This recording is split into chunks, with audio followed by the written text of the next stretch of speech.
نحمده ونصلي على رسوله الكريم أما بعد فأعوذ بالله من الشيطان الرجيم بسم الله الرحمن الرحيم رب اشرح لي صدري ويسر لي أمري واحلل عقدة من لساني يفقه قولي واجعل لي وزيرا من أهلي رب زدني علما اللهم فقهنا في الدين آمین۔ آیت نمبر 83 سے 91 تک۔ وَإِذْ أَخَذْنَا مِيثَاقَ بَنِي إِسْرَائِيلَ لَا تَعْبُدُونَ إِلَّا اللَّهَ، اور جب لیا ہم نے پختہ عہد بنی اسرائیل سے کہ نہ تم عبادت کرو مگر اللہ کی۔ وَبِالْوَالِدَيْنِ إِحْسَانًا، اور والدین کے ساتھ احسان کرنا، وَذِي الْقُرْبَى اور رشتہ داروں کے ساتھ، وَالْيَتَامَى اور یتیموں کے ساتھ، وَالْمَسَاكِينِ وَقُولُوا لِلنَّاسِ حُسْنًا اور مسکینوں کے ساتھ بھی حسن سلوک کرنا اور لوگوں سے اچھی بات کہنا۔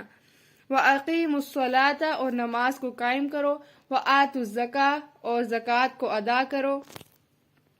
ثُمَّ تَوَلَّيْتُمْ پھر منہ موڑ لیا تم نے، إِلَّا قَلِيلًا مِّنْكُمْ سوائے کچھ لوگوں میں سے تم میں سے، وَأَنْتُمْ مُعْرِضُونَ اور تم اعراض کرنے والے ہو۔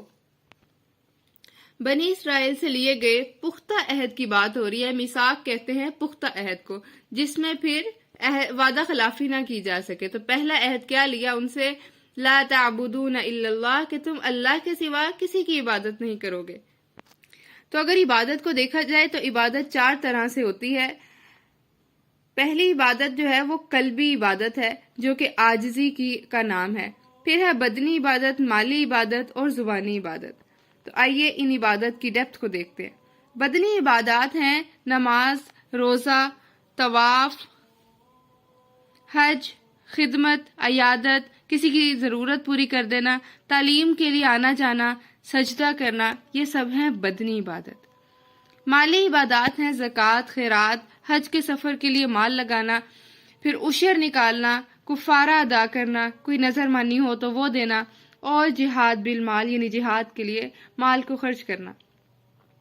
اسی طرح سے زبان کی عبادت ہے ذکر و اذکار کرنا، اللہ پاک کی حمد و ثنا بیان کرنا، پھر بھلی بات کہنا، تعلیم دینا، اچھی نصیحت کرنا، جسے قرآن میں عمل بالمعروف کہا جاتا ہے، ساتھ ہی ساتھ نہی عن المنکر یعنی بری چیزوں سے روکنا اور سچ بولنا۔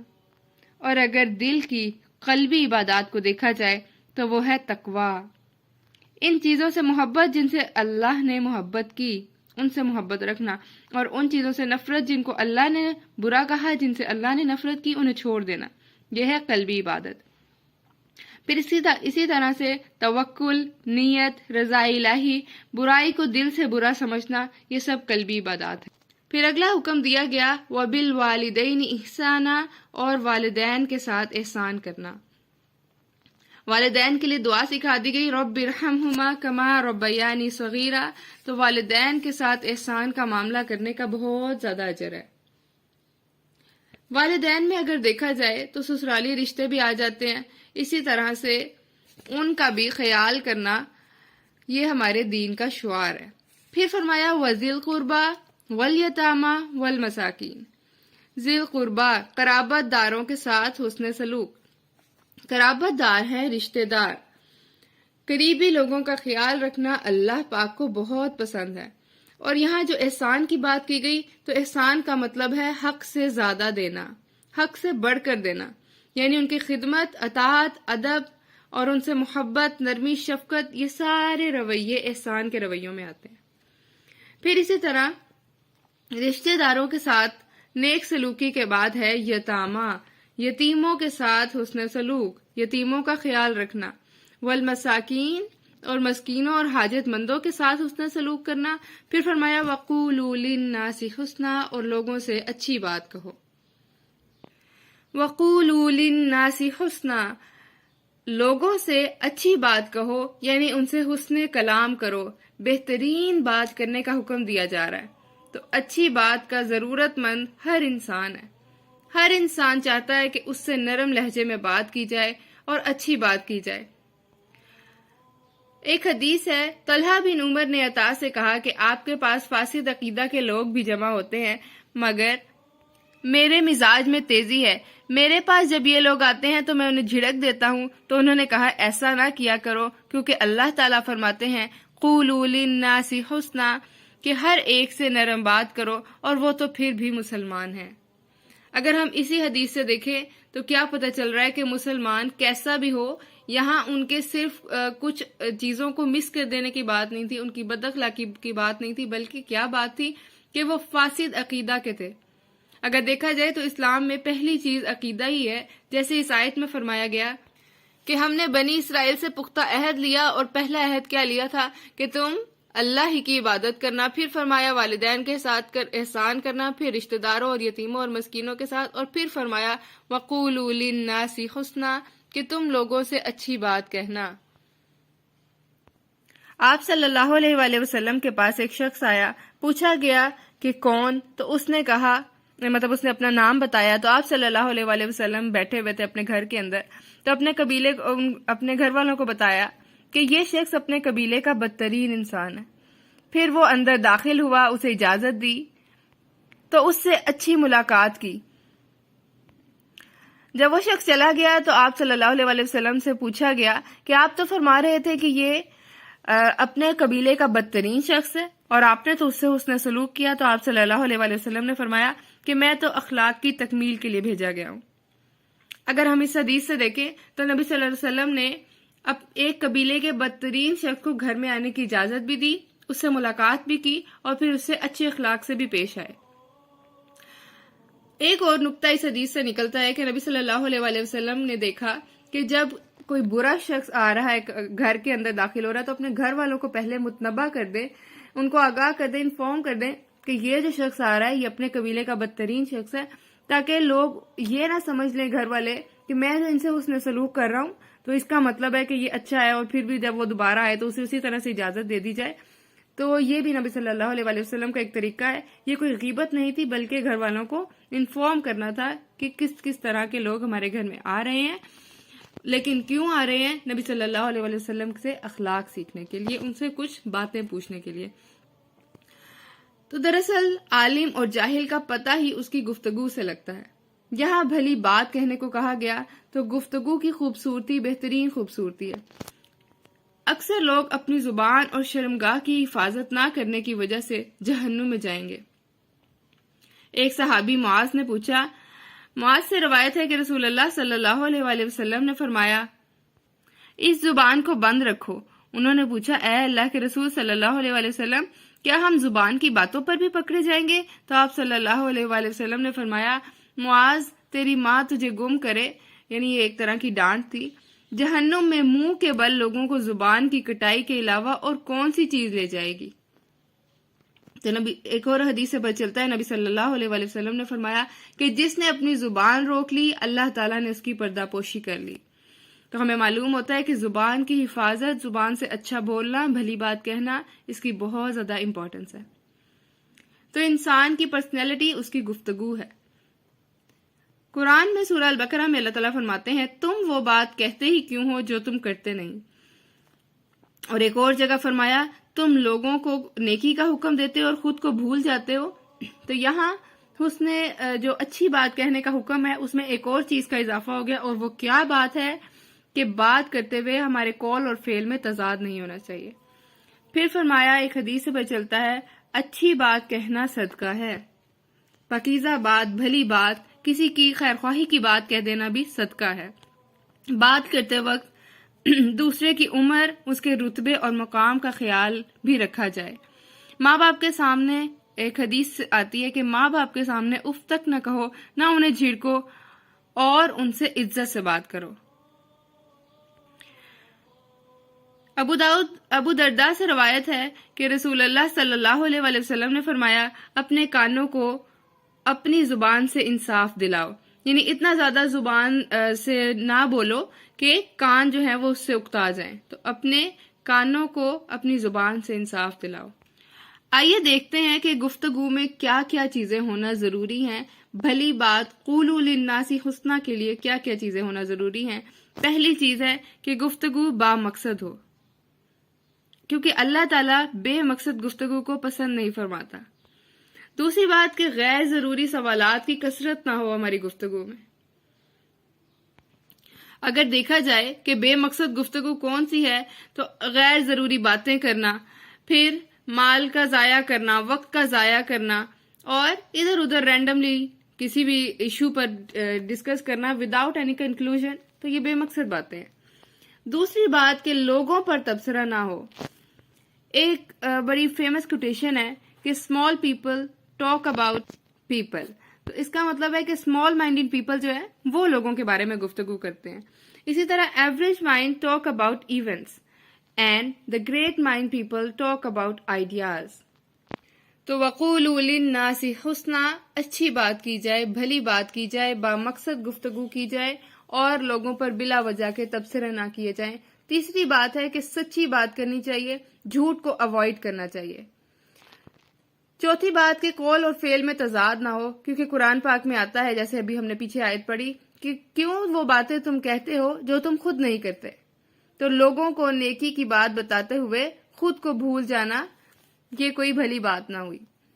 پھر پانچویں بات ہے کہ آسان اور سیدھی بات ہو. نبی صلی اللہ علیہ وآلہ وسلم نے فرمایا، روز قیامت تم میں سب سے زیادہ ناپسندیدہ اور مجھ سے دور وہ ہوں گے جو بناوٹی انداز سے باتیں کرتے تھے، اپنی بڑائی کی باتیں کرتے تھے اور تکبر کرنے والے تھے. تو اس لیے آسان اور سیدھی بات کرنی چاہیے، منہ کو زیادہ ٹیڑھا میڑھا کر کے، بنا سنوار کے، ایکسٹرا لوچ دے کر بات نہیں کرنی چاہیے. نمبر 6 کہ خیر خواہی کی بات ہو، کیونکہ قرآن میں آتا ہے ایک اور جگہ پہ، قولوا قولا معروفا، لوگوں سے معروف بات کرو، بھلی بات کرو.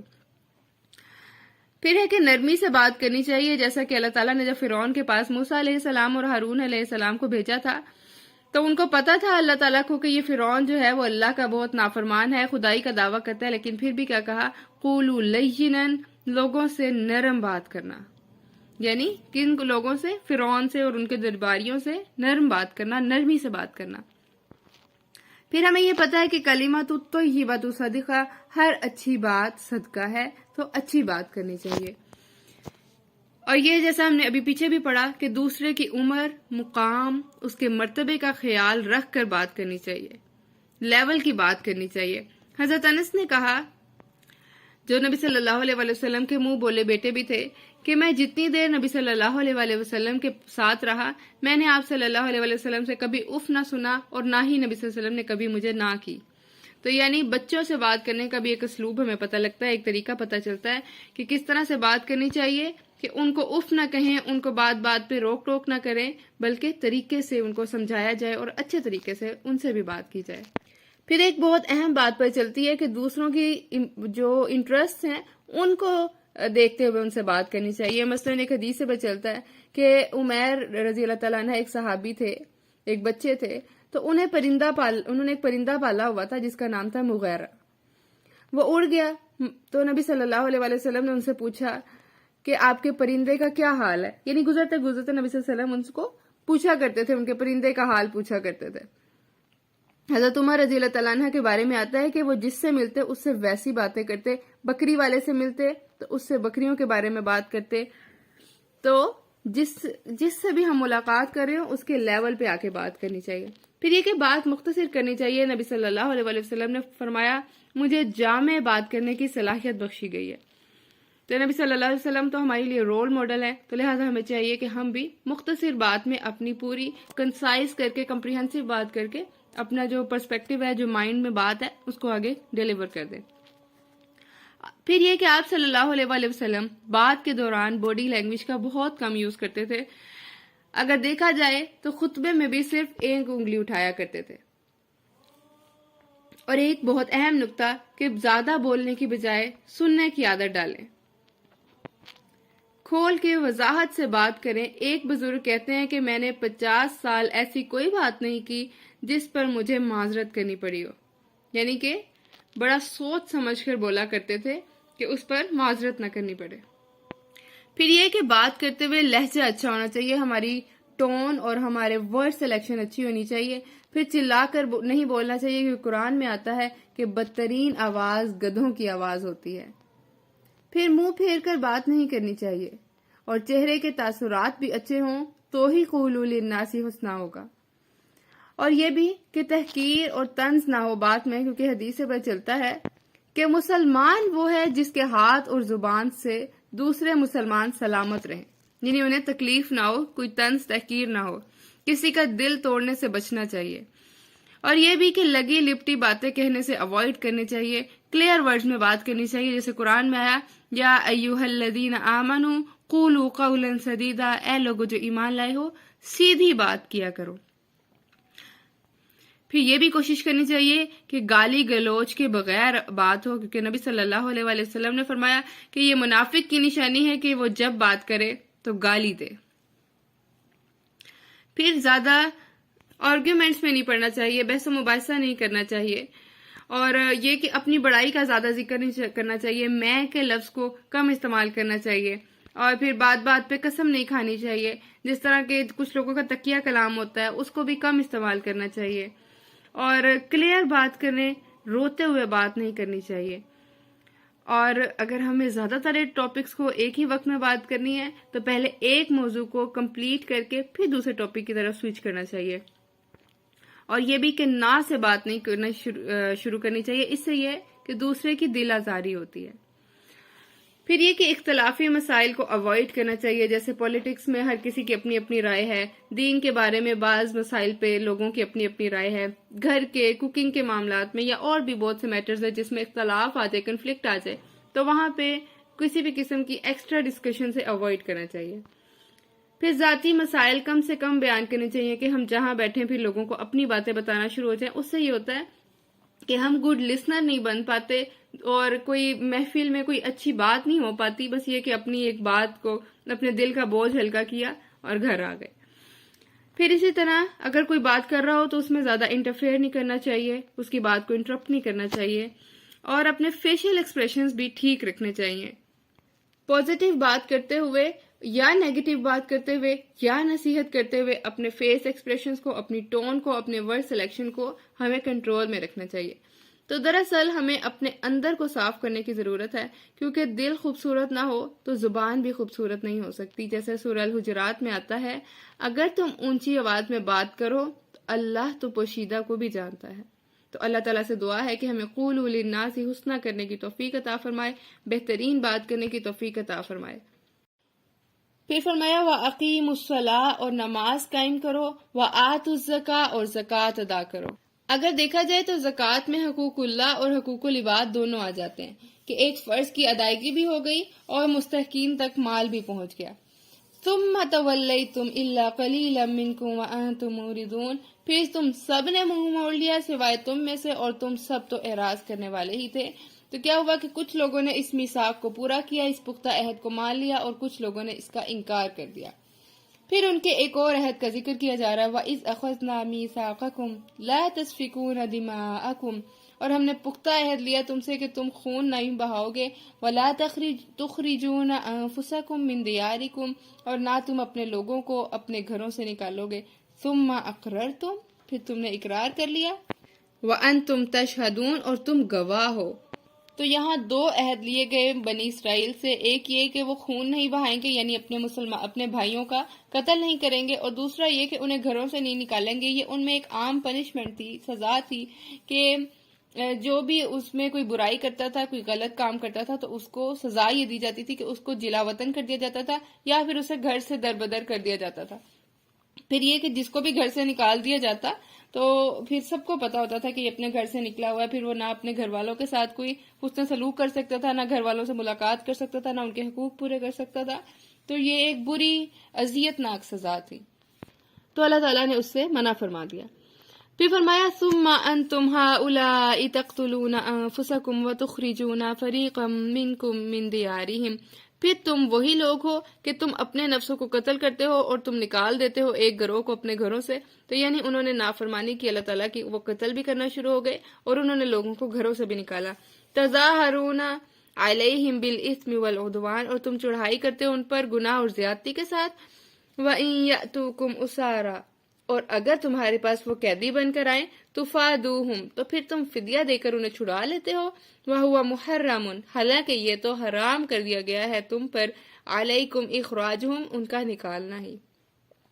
افتؤمنون، کیا پھر تم ایمان لاتے ہو ببعض الکتابی، کتاب کے کچھ حصے پر، وتکفرون ببعض، اور تم کفر کر دیتے ہو کچھ حصے کا، فما جزاء، تو نہیں ہے بدلہ، من یفعل، اس کا جو کرتا ہے، ذالک منکم، یہ تم میں سے، الا، مگر، خزی فی الحیات الدنیا، رسوائی ہے دنیا کی زندگی کی، ویوم القیامت، اور قیامت کے دن، یردون الی اشد العذاب، وہ سخت عذاب کی طرف، شدید ترین عذاب کی طرف لوٹائے جائیں گے، وما اللہ بغافل عما تعملون، اور اللہ اس سے غافل نہیں جو وہ اعمال کرتے ہیں۔ تو عہد تو انہوں نے کر لیا، لیکن جب نبھانے کی باری آئی تو وعدہ خلافی کر دی، اور اللہ تعالیٰ نے کیا فرمایا کہ فرمایا تظاہرون علیہم بالاسم والعدوان، کہ تم چڑھائی کرتے ہو گناہ اور زیادتی کے۔ تو گناہ کیا تھا کہ انہوں نے اللہ کے حکم کی خلاف ورزی کی تھی، اور زیادتی کیا تھی کہ حقوق العباد کی بھی پامالی کی تھی۔ پھر اللہ تعالیٰ نے فرما دیا وَمَا اللَّهُ بِغَافِلٍ عَمَّا تَعْمَلُونَ، کہ اللہ تو غافل نہیں ہے اس سے جو وہ عمل کر رہے ہیں، اللہ تو ان سب کاموں کو جانتا ہے، ان کے اعمال کی وجہ سے۔ تو اگر دیکھا جائے تو ان کی اعمال کی وجہ کیا تھی؟ دنیا کی محبت تھی، اور پھر انہیں اس کی سزا کیا دی گئی؟ سزا دنیا میں بھی ٹھہری اور آخرت میں بھی ان کے لیے عذاب ہے۔ خزیون فی الحیات الدنیا، دنیا کی زندگی میں رسوا ہوئے، اور قیامت کے دن کیا ہے؟ یردون الی اشد العذاب، وہ لوٹائے جائیں گے شدید ترین عذاب کی طرف۔ اگر دیکھا جائے تو یہاں یردون، پلٹائے جائیں گے، لوٹائے جائیں گے کا لفظ کیوں آیا ہے؟ کیونکہ وہ عذاب سے نکلنے کی کوشش کریں گے، اس آگ سے اور اس عذاب سے نکلنے کی کوشش کریں گے، لیکن پھر اسی کی طرف پلٹا دیے جائیں گے، دھکیل دیے جائیں گے، اور ان سے اس عذاب کو ہلکا نہیں کیا جائے گا۔ اللہم لا تجعلنا منہم، اللہ ہمیں ایسے لوگوں میں شامل نہ فرمانا، آمین۔ اولئک الذین اشتروا الحیات الدنیا، حیات الدنیا، یہی وہ لوگ ہیں جنہوں نے خرید لی دنیا کی زندگی بالآخرتی، بدلے ہدایت کے، بدلے آخرت کے، فلا، تو نہ، یخفف، ہلکا کیا جائے گا، عنہم، ان سے، عذاب ولا ہم ینصرون، اور نہ ہی وہ مدد دیے جائیں گے۔ اگر ہم اس آیت کو دیکھا جائے تو اللہ تعالیٰ فرما رہے ہیں کہ وہ جو عذاب انہیں دے دیا، اس آگ میں انہیں ڈال دیا ہے، پھر یردون الی شد العذاب تھا کہ وہ اس آگ کی طرف دوبارہ پلٹائے جا رہے تھے، اب اللہ تعالیٰ فرما رہے ہیں فلا یخفف، ذرا بھی ہلکا نہ کیا جائے گا ان سے عذاب، جہنم کی گرمی میں کچھ کمی واقع نہیں ہوگی، اور وہ مسلسل تیز ہوتی رہے گی۔ نبی صلی اللہ علیہ وآلہ وسلم کہ اگر کچھ ہسٹری کو دیکھ لیا جائے تو ہمیں پتہ لگتا ہے کہ جب نبی صلی اللہ علیہ وآلہ وسلم مدینہ تشریف لائے تو وہاں کچھ قبائل آباد تھے یہود کے، اور وہ 3 قبیلے تھے، بنو قریظہ، بنو نذیر اور بنو قینقاع۔ انہوں نے اپنے ہمسایہ عربیوں سے دوستی کر رکھی تھی، اور ان کو اس دوستی کو حلیفانہ تعلقات کہتے تھے۔ وہاں اوس اور خزرج کے قبیلے بھی آباد تھے، تو بنو قینقاع اور نے خزرج سے دوستی کر رکھی تھی، اور بنو قریظہ اور بنو نذیر سے اوس کے ساتھ حلیفانہ تعلقات تھے۔ تو یہ 3 یہود کے قبیلوں کے اوس اور خزرج کے ساتھ کس طرح سے تعلقات تھے؟ بنو قینقاع کے خزرج کے ساتھ، اور بنو قریظہ اور بنو نذیر کے حلیفانہ تعلقات تھے بنو نذیر کے ساتھ، اوس کے ساتھ۔ حلیف کہتے ہیں ساتھ جینے مرنے کی قسمیں کھانے والا دوست۔ تو جب پھر ہوا کیا کہ اصل میں تو کیا تھا کہ بنو قریظہ، بنو نذیر اور بنو قینقاع یہ ایک گروہ تھا، یہودیوں کے 3 قبیلے تھے، لیکن جب اوس اور خزرج میں لڑائی ہوئی تو اوس اور خزرج کے ساتھ ساتھ بنو قینقاع بھی لڑ پڑے، کیونکہ بنو قینقاع تو خزرج کے ساتھ تھے نا، تو اوس اور خزرج کی لڑائی میں بنو قینقاع بھی لڑ پڑے۔ تو اللہ تعالیٰ نے پھر ان یہود سے 4 عہد لیے، ایک تو یہ کہ وہ خون نہیں بہائیں گے، دوسرا یہ کہ وہ جلا وطن نہیں کریں گے، تیسرا یہ کہ ظلم اور زیادتی پر ایک دوسرے کی مدد نہ کریں گے۔ اب یہ جب بنو قینقاع نے خزرج کے ساتھ مل کے اوس کے ساتھ لڑائی کی تو یہ کیا تھا کہ انہوں نے ظلم اور زیادتی پر ایک دوسرے کی مدد کی تھی۔ اور پھر ہوا کیا کہ وہ جب جلا وطن ہو گئے، اپنے ملک سے نکالے گئے، تو پھر ان کو فدیہ دے کر چھڑواتے تھے۔ تو اللہ تعالیٰ نے فرمایا کہ فدیہ دے کر قیدیوں کو نہ چھڑوائیں۔ تو انہوں نے پہلے 3 حکم نہ مانے، صرف چوتھے حکم کو مان لیا۔ جب وہ چلے جاتے تھے پھر فدیہ دے کر چھڑانے کے لیے آتے تھے۔ تو دراصل بے وقوف ہے وہ شخص جو اپنی آخرت کا انکار کر کے دنیا کا مختصر فائدہ کمائے۔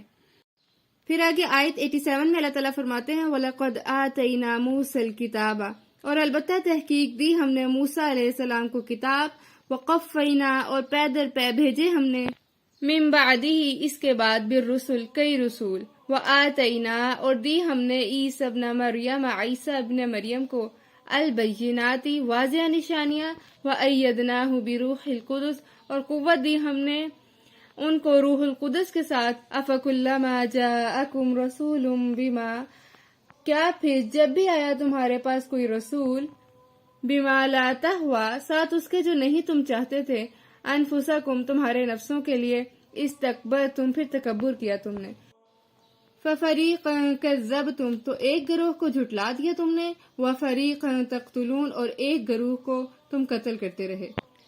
تو اللہ تعالیٰ فرما رہے ہیں کہ ہم نے موسیٰ علیہ السلام کو کتاب دی، تو یہ ہدایت کے لیے اللہ نے ان کو تورات دی، اور پھر پے در پے یعنی ایک کے بعد ایک نبی بھیجا۔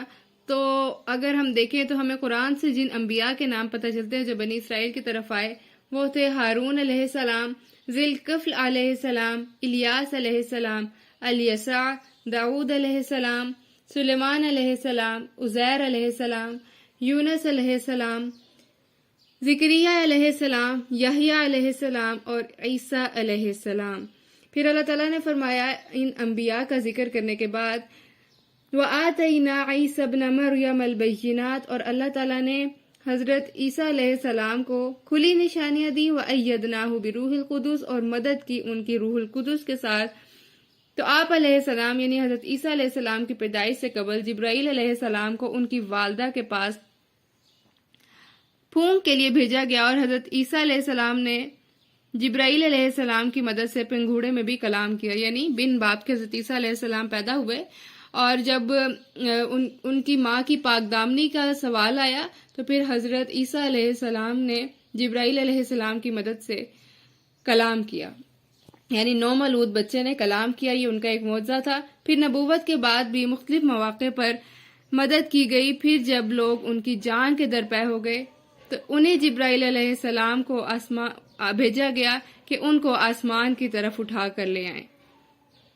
پھر آگے اللہ تعالیٰ فرماتے ہیں افکلما جاءکم رسول بما لا تہوا انفسکم استکبرتم کیا پھر جب بھی آیا تمہارے پاس کوئی رسول، تو کیا پھر جب بھی تمہارے پاس کوئی رسول آیا تو ساتھ اس کے جو نہیں چاہتے تھے تم اور تمہارے نفس، تو پھر تم نے تکبر کیا، یعنی وہ نہیں چاہتے تھے کہ ہم میں کوئی رسول بھیجا جائے اور ہمیں حق کی تبلیغ کی جائے، ہمیں حق پہنچایا جائے، لیکن جب رسول پہنچ گیا تو انہوں نے کیا تکبر کیا۔ تکبر کے معنی کو اگر دیکھا جائے تو اس کا ایک معنی ہے کہ حق کا انکار کر دینا، اور دوسرا یہ کہ لوگوں کو حقیر جاننا۔ تو انہوں نے تکبر کیا، انہوں نے حق کو نہ مانا، جو وہ رسول لے کر آئے اس کو نہ مانا۔ فَفَرِيقًا كَذَّبْتُمْ ایک گروہ کو نبی ہی نہ مانا، ان کو نبی کا درجہ ہی نہ دیا، ان کی باتوں کو ہی نہ مانا، وَفَرِيقًا يَقْتُلُونَ اور دوسرے گروہ کو انہوں نے قتل کر دیا، یعنی انہوں نے بہت سے انبیاء کو قتل کیا۔ اگر ہم دیکھیں تو حضرت زکریا علیہ السلام کو، حضرت یحییٰ علیہ السلام کو، حضرت عیسیٰ علیہ السلام کو بھی قتل کرنے کی کوشش کی، اور اس سے پہلے بھی انہوں نے کئی انبیاء کو قتل کیا جن کا ذکر جو ہے وہ قرآن میں نہیں آتا، کیونکہ یہاں جو لفظ استعمال کیا ہے وہ فریقاً اور ایک گروہ کو وہ قتل کرتے تھے۔ تو اگر ہم دیکھیں تو زکریا علیہ السلام اور یحییٰ کا تو ذکر آتا ہے کہ ان کو قتل کیا تھا ان لوگوں نے، لیکن صرف 2 لوگوں کے لیے گروہ کا لفظ استعمال نہیں ہوتا، تو اس کے علاوہ بھی اور بھی انبیاء تھے جن کو انہوں نے قتل کیا۔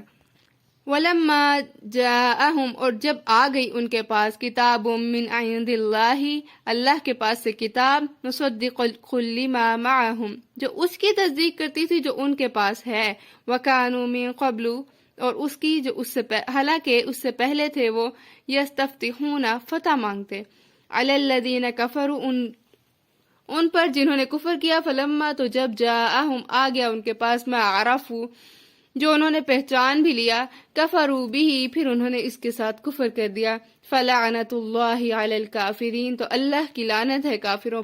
تو جب پیغمبروں نے کوئی بات بتائی تو کہنے لگے کہ ہمارے دل تو غلافوں میں ہیں۔ غلاف میں ہونے کا مطلب ہے کہ محفوظ ہیں، یعنی دل محفوظ ہیں کہ غلاف میں، کہ ان پر اب تمہاری باتوں کا کوئی اثر نہیں ہوگا۔ تو ہمارے دل پر قرآن پاک میں آتا ہے کہ ہمارے دل پر اس چیز کی طرف سے جس طرف تم ہمیں بلاتے ہو پردے پڑے ہوئے ہیں۔ قلوبنا غلف کے 2 معنی ہیں، ایک یہ کہ ہم بہت علم والے ہیں، اب ہمیں مزید معلومات اور علم کی ضرورت نہیں، یہ بات وہ فخریہ کہا کرتے تھے، اور دوسرا یہ معنی ہے کہ ہمارے دل لپٹے ہوئے ہیں، اب اس کے اندر کچھ نہیں جا سکتا۔ ایسا نہیں کہ ان کو علم نہیں چاہیے، بلکہ اللہ تعالیٰ فرما رہے ہیں کہ یہ لعنت اللہ علی الکافرین، یہ تو اللہ کی لعنت ہے۔ اگر ہم دیکھیں کہ لعنت کا کیا مطلب ہے تو معنی ہے رحمت سے دوری۔ رسول اللہ صلی اللہ علیہ وآلہ وسلم نے فرمایا جس کے ساتھ اللہ تعالیٰ بھلائی کا ارادہ کرتے ہیں اسے دین کی سمجھ عطا کرتے ہیں، اور جس پر رحمت نہ ہو اسے دین کی سمجھ نہیں آتی۔ تو دین سے دوری دراصل رحمت سے دوری ہے۔ تو دراصل یہ کتاب حق یعنی قرآن مجید ان کو جھوٹا کرنے کے لیے نہیں آئی، بلکہ انہی کی تعلیمات کی تائید کرتی ہے۔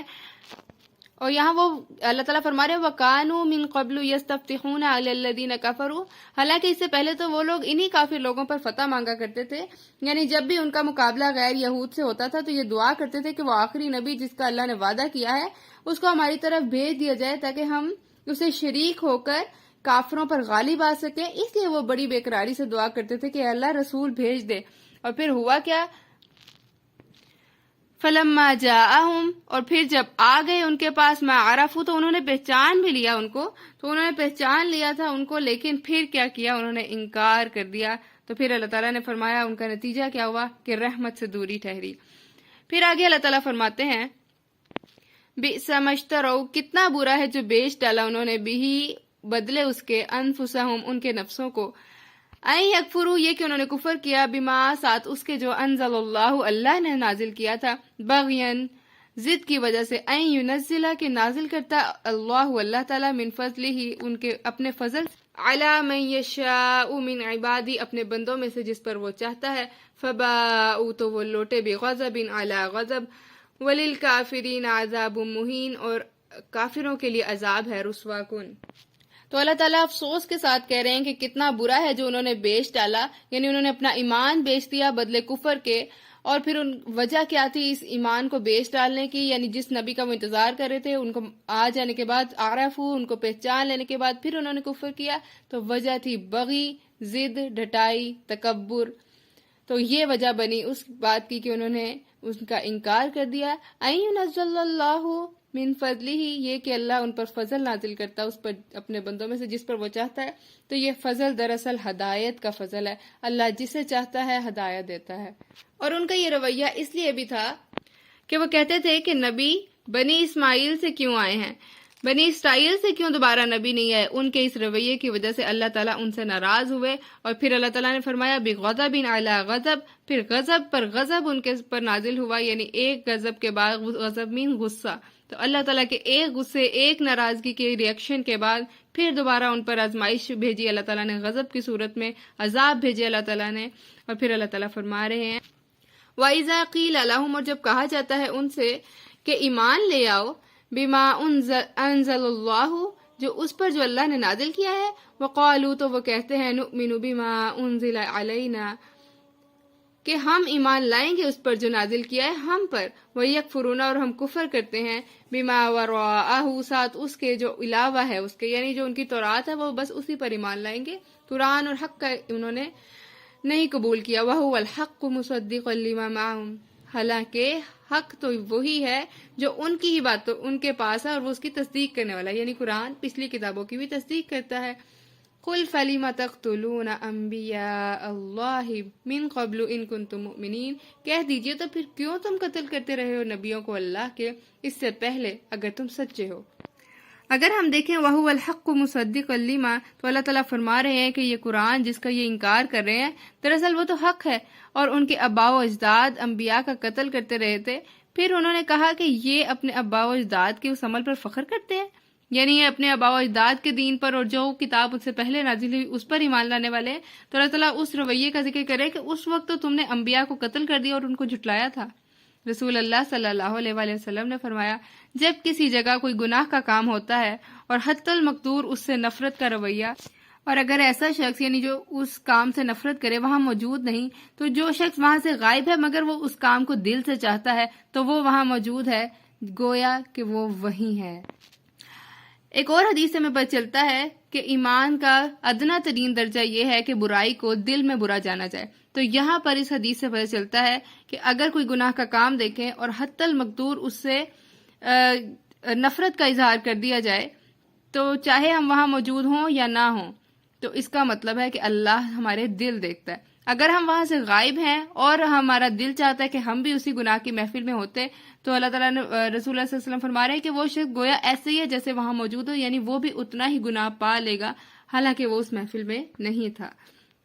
تو اللہ تعالیٰ سے دعا ہے کہ اللہ تعالیٰ ہمیں اپنے دل کی اور اپنی سوچ کی اصلاح کرنے کی توفیق عطا فرمائے. جس نے کچھ کرنا ہوتا ہے تو وہ کل کا انتظار نہیں کرتا بلکہ وہ تو بس کر دیتا ہے. یہاں ہمیں اپنا جائزہ لینے کی ضرورت ہے کہ کیا میں قرآن کی تمام تعلیمات کو مانتی ہوں اور اس پر عمل کرتی ہوں، کیونکہ بنی اسرائیل نے یہی کیا تھا کہ انہوں نے آدھے کو مان لیا تھا اور آدھے حکم کو نہیں مانا تھا، اور ماننے کا یہی مطلب ہے کہ وہ عمل میں لے آیا جائے.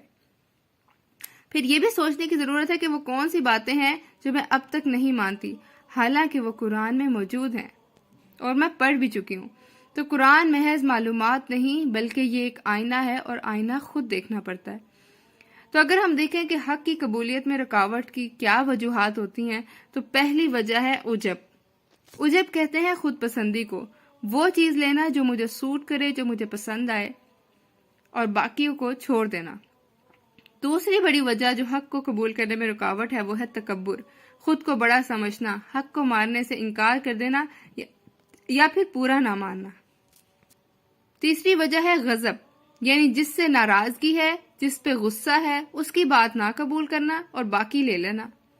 پھر ہے ریا، دکھاوا. جب دکھاوا ہو تو حق چھوٹ جاتا ہے، کیونکہ صرف دکھانے کے لیے عمل کیا جاتا ہے. جب لوگ سامنے نہیں ہوتے تو پھر حق اس وقت ہم سے چھوٹ جاتا ہے. پانچویں وجہ حسد، جیلسی ہے، جو بنی اسرائیل میں بھی بہت زیادہ تھی کہ انہیں یہ غرور تھا، انہیں یہ حسد تھا کہ نبی جو ہیں وہ بنی اسرائیل سے کیوں آئے، بنی اسماعیل سے کیوں آئے اور بنی اسرائیل سے نبی صلی اللہ علیہ وسلم کو کیوں نہیں بھیجا گیا. اسی طرح مال کی کثرت جو ہے وہ کیونکہ دلوں کی سختی کا بھی باعث بنتی ہے، اور پھر جب دل سخت ہو جاتے ہیں تو حق کی قبولیت میں رکاوٹ آتی ہے. اسی طرح مرتبے اور اپنے اوور اسٹیٹس کانشیس ہو جانے کی وجہ سے حق ہم سے دور ہو جاتا ہے. تو اللہ تعالیٰ سے دعا ہے کہ اللہ تعالیٰ ہمیں اپنے عملوں کی اصلاح کرنے کی توفیق عطا فرمائے. ربنا لا تزغ قلوبنا بعد إذ هديتنا وهب لنا من لدنك رحمة إنك أنت الوهاب. وآخر الدعوانا عن الحمد لله رب العالمين. إلهي آمين.